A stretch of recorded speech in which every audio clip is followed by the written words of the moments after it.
जय गुरु जी। संगत जी, गुरु जी महाराज की सबसे बड़ी ब्लेसिंग हमारे लिए गुरु जी का लंगर प्रसाद है। जितना श्रद्धा भक्ति और भाव के साथ हम लंगर प्रसाद चखते हैं उतनी ही हमारी बीमारियां दूर होती हैं और हमारे कर्म करते हैं। पर संगत जी, अक्सर देखा गया है कि जब भी सत्संग में गुरु जी महाराज का लंगर प्रसाद संगत को दिया जाता है, कहते सुनते हैं थोड़ा डालिए, कम कीजिए। आपको पता है गुरुजी अपने टाइम में संगत को भर भर के लंगर प्रसाद खिलाया करते थे और उनकी बीमारियां वहीं क्योर कर दिया करते थे। तो ये बात हम क्यों भूल जाते हैं? ये हमारे लिए दवाई है। गुरुजी ने अपने वचनों में भी कहा है कि लंगर प्रसाद को खाने के पदार्थ की तरह ना देखें। ये आपकी दवाई है जो आपको ब्लेस करती है, आपकी बीमारियां दूर करती है। और बल्कि आपके फैमिली मेंबर में से कोई एक भी गुरुजी का लंगर प्रसाद चखता है तो घर बैठे सभी को गुरुजी महाराज की ब्लेसिंग मिलती है। संगत जी, पर हमारी श्रद्धा भक्ति पूरी होनी चाहिए। हमें नहीं पता है कि हम गुरुजी महाराज की कौन सी ब्लेसिंग ऐसे गवा देते हैं कि थोड़ा डालिए जी, कम दीजिए, या चाय में आपने मीठा डाल दिया है, मेरे को डायबिटीज़ है। यहीं पे आके हम ये सब गवा देते हैं। आप ये भूल जाते हैं कि गुरुजी अपने चाय प्रसाद लंगर प्रसाद से ही तो हमारे कर्म काटते हैं, हमारी बीमारियां दूर करते हैं।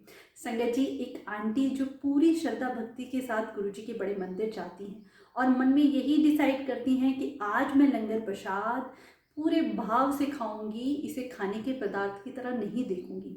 आंटी को कुछ प्रॉब्लम थी, आंटी का पेट फूला हुआ था। तो आंटी जैसे जैसे लंगर प्रसाद चखती जाएं उनका पेट अपने आप अंदर होता चला गया और उनकी वो प्रॉब्लम गुरुजी ने वहीं क्योर कर दी। तो संगत जी, जितनी श्रद्धा भक्ति के साथ, ऐसा नहीं कि आप लंगर प्रसाद भी चख रहे हैं, आपस में गपशप भी लगा रहे हैं। गुरुजी कहा करते एक वक्त में एक ही काम हो सकता है। कई बार संगत लंगर प्रसाद चखते हुए बातें करती हैं इधर उधर की, या गपशप करने लग जाते हैं, जो कि बिल्कुल गलत है। लंगर प्रसाद तो हमें बिल्कुल मौन होके मेडिटेशन के साथ गुरुजी महाराज का मंत्र जाप करते हुए वो दवाई के रूप में हमें चखना चाहिए संगत जी। और अपनी थाली का लंगर प्रसाद हमें किसी के साथ ना शेयर करना है और उसे पूरा फिनिश करना है। हम सोचे ना कि हमें कोई बीमारी नहीं है, ऐसा कुछ। संगत जी, हमें नहीं पता कौन से जन्म के कर्म हमारे कट रहे हैं या आने वाले जीवन में हमें कौन सी विपदाओं से, कौन सी बीमारियों से लंगर प्रसाद बचाता है। गुरुजी महाराज का लंगर प्रसाद बिल्कुल सिंपल रखिए संगत जी। पर आजकल देखा गया है संगत अपनी मनमानी करते हैं कि गर्मियों का टाइम है तो क्या हम चाय प्रसाद की जगह को ठंडा रख दें। ऐसा नहीं संगत जी, चाय प्रसाद की जगह चाय प्रसाद ही होना चाहिए। गुरुजी ने एक मर्यादा सेट करी है जिसको हम अपनी ओं में बीच में न लाएं कि मुझे ये पसंद है तो मैं ये कर लूँ या ये ऐड ऑन कर दूँ। नहीं संगत जी, गुरुजी के टाइम में भी बहुत सिंपल लंगर प्रसाद बनाया जाता था जिसे हर कोई बंदा अफोर्ड कर सकता है। गुरुजी महाराज के टाइम में केवल चाय प्रसाद दिया जाता था, उसके साथ कोई ऐसे हैवी स्नैक्स नहीं। और आजकल यही होता है, कितने हैवी स्नैक्स चाय के प्रसाद के साथ रख दिए जाते हैं लंगर प्रसाद के टाइम। तो फिर संगत आनाकानी की नहीं, ज़्यादा हो गया है, कम डालिए, ये सब करते हैं और लंगर खाना उन्हें मुश्किल हो जाता है। तो आप केवल चाय प्रसाद रखिए और लंगर प्रसाद बिल्कुल सिंपल रखिए, जिसमें कि 2 सब्जी प्रसाद, एक दाल और एक सूखी सब्जी, 2 रोटी प्रसाद संगत जी, और चटनी प्रसाद जरूर हुआ करता था। हाँ, मीठे में कोई रेस्ट्रिक्शन नहीं है, आप जो चाहें वो रख सकते हैं। पर जो मर्यादा गुरुजी ने सेट करी है हमें उसी के अकॉर्डिंग करना चाहिए। ऐसा नहीं कि आंटियाँ सोचे आज हमारी किट्टी निकली है तो हम गुरुजी का सत्संग करा लेते हैं, इस बहाने गुरुजी को भी याद हो जाएगी। पर संगत जी, आप कीजिए पर एक मर्यादा में कीजिए। ऐसा नहीं दुनिया भर के आइटम आप रख लें, बफे बना लें, जो कि बिल्कुल गलत है। लंगर प्रसाद वो दवाई है जो सब संगत को हर प्रकार की बीमारी से बचा सकता है। पर हमारी श्रद्धा भक्ति पूरी होनी चाहिए। संगत भी 2 प्रकार की आया करती संगत जी। गुरुजी महाराज के दरबार में जब एक आंटी, जो कि सेवादार आंटी लंगर प्रसाद बना रही थी, उनके पास जाती हैं और कहती हैं आप मुझे 2 रोटी प्रसाद घर के लिए दे दीजिए, मेरे घर में कोई बहुत बीमार है। तो आंटी कहती है जी, गुरुजी की बिना आज्ञा के तो मैं आपको दे नहीं सकती हूँ, मैं गुरुजी से पूछ के आती हूँ। तो आंटी गुरुजी के पास जाती हैं कि वो आंटी घर के लिए 2 रोटी प्रसाद मांग रही हैं। तो गुरुजी कहते हैं कि अगर सच में ही कोई बीमार है तो तुम दे सकते हो, वरना संगत लंगर प्रसाद के लिए डिनर के टाइम आती है। ऐसी भी बहुत सी संगत है, संग चलो डिनर का टाइम हो गया है, चलते हैं, लंगर प्रसाद मिल जाएगा, हमारा डिनर भी हो जाएगा। तो संगत जी वो आपने डिनर ही समझा ना, वो श्रद्धा भक्ति से वो प्रसाद कहाँ चखा, तो वो कैसे असर करेगा। गुरुजी महाराज ने कहा जब वो आंटी की सच में ही उनके कोई घर में बीमार है तो उन्हें 2 रोटी प्रसाद गुरुजी ने खुद दी, पर गुरुजी ने ये बात भी कही कि अगर तुम यहाँ खाओगे तो ये दवाई है और घर ले जाओगे तो मिठाई है। तो संगत जी गुरुजी की कही हुई हर बात, गुरुजी पहले ही कह गए कि अन्न और पानी बचेगा नहीं आने वाले टाइम में, तो इसकी बर्बादी कभी ना करें। गुरुजी हैवी डेकोरेशन के बहुत खिलाफ थे कि इतने फूलों को जो तुम ऐसे ही वेस्ट कर देते हो, इनका फिर क्या होगा।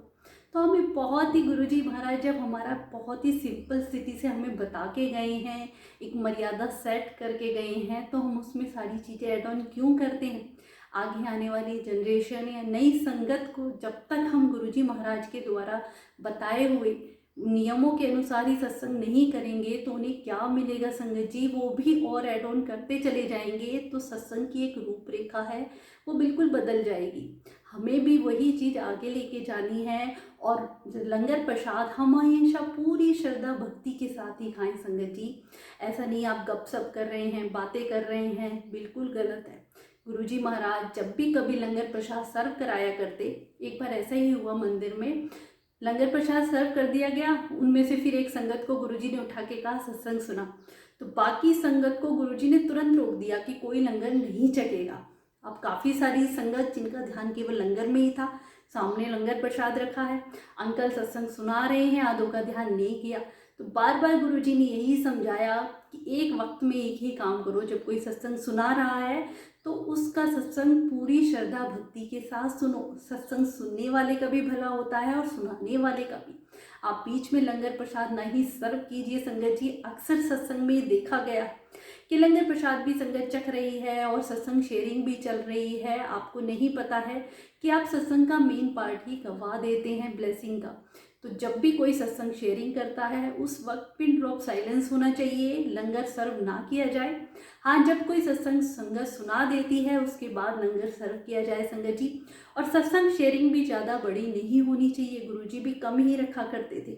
20 या 25 मिनट से ज़्यादा सत्संग शेयरिंग किसी की भी गुरुजी नहीं करवाते थे। उसके बाद लंगर प्रसाद सर्व किया जाता था। तो लंगर प्रसाद को बड़ी ही श्रद्धा भक्ति के साथ माथे से लगा के, और जितनी श्रद्धा भक्ति से आप खाएंगे उतनी ही हमारे कर्म करते हैं। हम कहते हैं ना कि गुरुजी महाराज 90% कर्म अपने ऊपर ले लेते हैं, तो संगत जी हर किसी के नहीं लेते हैं।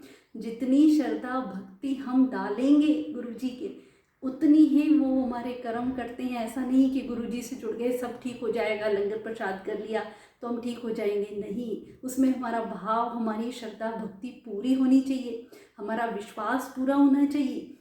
आपको मीठे में कुछ दिया गया, आपके मन में डाउट आ गया कि मुझे तो डायबिटीज़ है, मैं तो नहीं खाऊंगा, तो यही तो हमारी टेस्टिंग होती है। और गुरुजी भी अपने टाइम में लिया करते थे ऐसी टेस्टिंग। वही तो देखते जो भरोसा करके उस प्रसाद को चख लेते, उनकी डायबिटीज़ गुरुजी उसी वक्त जीवन भर के लिए ख़त्म कर देते।